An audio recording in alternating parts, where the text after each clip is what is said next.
My name is Ken Finn. I'm actually from the New York City area, so it's kind of my own stopping grounds. I've been practicing pain medicine in Colorado Springs since 1994. Board certified in physical medicine and rehabilitation, pain medicine, and pain management. I'm certified in cannabis science with the University of Colorado, and I'm a volunteer clinical instructor at the University of Colorado Medical School, Colorado Springs branch. I'm the former president of the American Board of Pain Medicine. I served on their exam council for over 20 years. I actually served on Colorado Governor's Task Force for Amendment 64, which legalized marijuana for recreational use, on the Consumer Safety and Social Issues Work Group. And I served 4 years on Colorado's Medical Marijuana Scientific Advisory Council. And I've been an invited speaker to the United Nations Commission on Narcotic Drugs in Vienna, March of last year. And I've testified at the Canadian Senate on their marijuana bill, as well as the New York General Assembly. And I speak internationally to the health impacts on marijuana, including being an invited speaker to the Mayo Clinic, Royal College of Surgeons, UCLA VA Medical Center, Texas Medical Society, among many others. Marijuana is often a very hot button issue when it comes to elections and politics, specifically because of the stigma surrounding its use. Would you be willing to provide WRHU's listeners some context surrounding where we are with marijuana use within the country? Well, marijuana, from my perspective, has created a huge public health and safety concern. It really is not about personal choice. I mean, I really don't care if people want to use. My job as a scientist and as a physician and an international subject matter expert in this is to educate people on the risks of using cannabis for whatever reason they want, either recreationally or medicinally. Currently, the science as it relates to cannabis as medicine is pretty weak. There really are no good scientific data in terms of supporting its use for really any medical condition, particularly raw cannabis or dispensary cannabis. We already have FDA-approved synthetic THC, and we have FDA-approved CBD in the form of Epidiolex, and THC is dronabinol. They have specific indications. So the raw cannabis from the dispensary is fraught with a lot of problems in terms of contamination with heavy metals, pesticides, fungus, et cetera. So I'm very concerned about people that are using something or a substance that may cause them harm, because frequently what is in the product is not necessarily what's on the label, and vice versa. 24 states across the U.S., including the District of Columbia, have legalized adult recreational use of marijuana, and this election cycle, it's on the ballot in 3 states, North and South Dakota, as well as Florida. Based on past trends, what do you see happening surrounding marijuana on those, in specific to those ballot measures, but also just in this election cycle? Well, I actually do a lot of work with state legislators. In particular, I've been working with the state leaders in South Dakota. And what happened in the original states like California, Colorado, Washington, and Oregon, we had what we would describe as unintended consequences.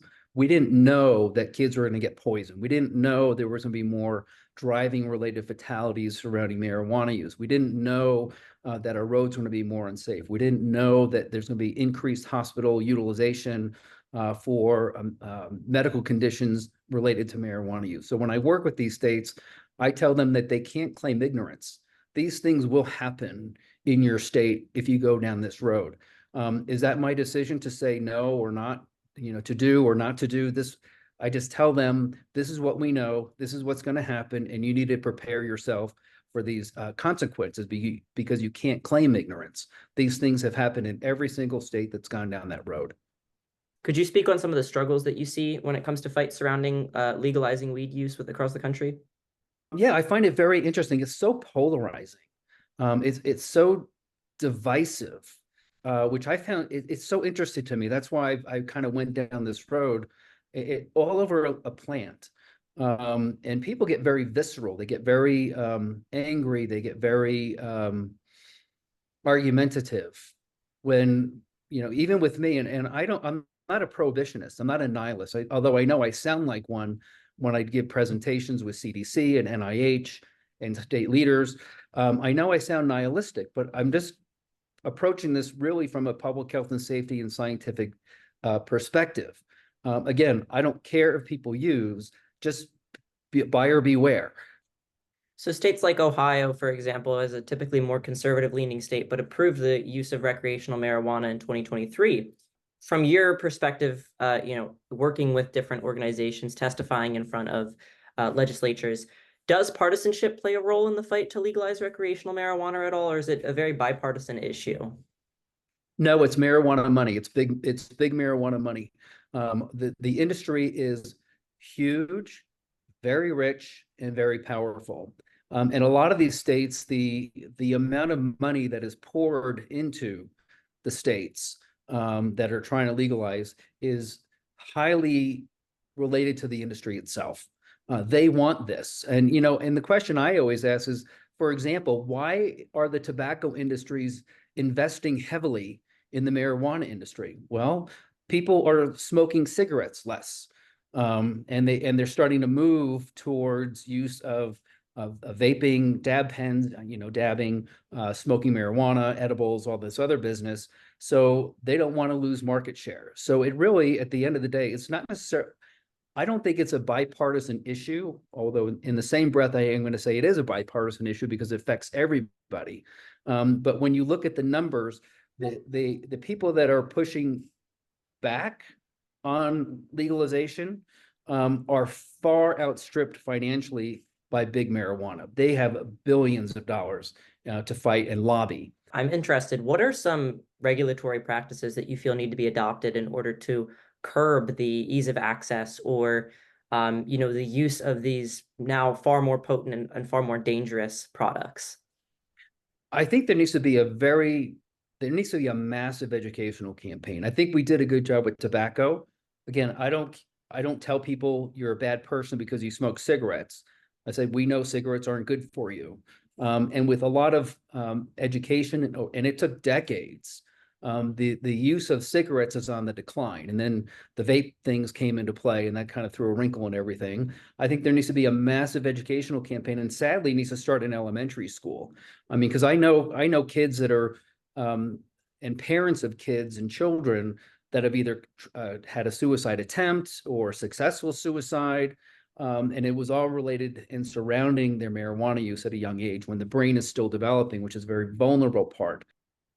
Both major candidates in this election, Donald Trump and Kamala Harris, have expressed a desire to reclassify weed as a lesser scheduled drug. Currently, it's obviously marked as a Schedule 1 drug alongside LSD and heroin.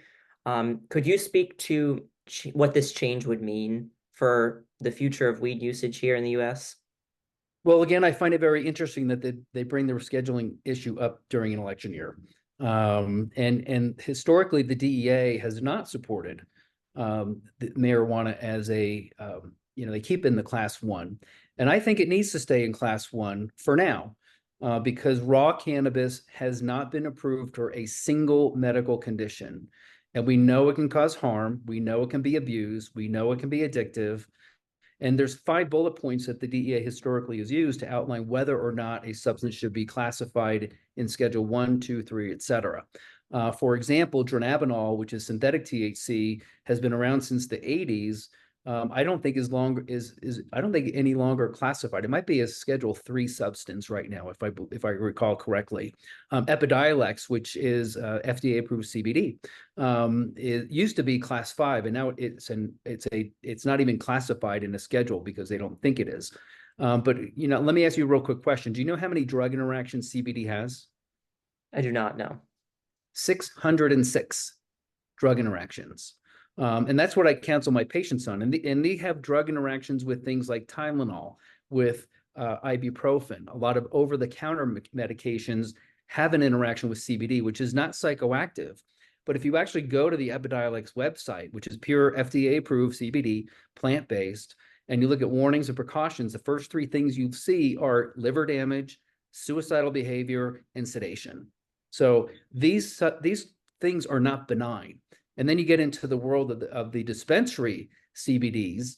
I mean, the product integrity is a huge problem for me because very often what's in the bottle is not what's on the label and vice versa, like I mentioned earlier.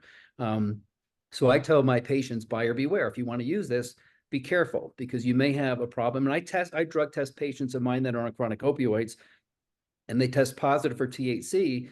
And I call them and I say, hey, what's going on here? And they said, well, I'm using a CBD product. I said, well, bring the product in. I look at the label, and there's a lot more THC in the product than they think there is. And I live in a very highly military penetrant community, and people that may be using what they think is CBD is actually THC, and they can lose their military career.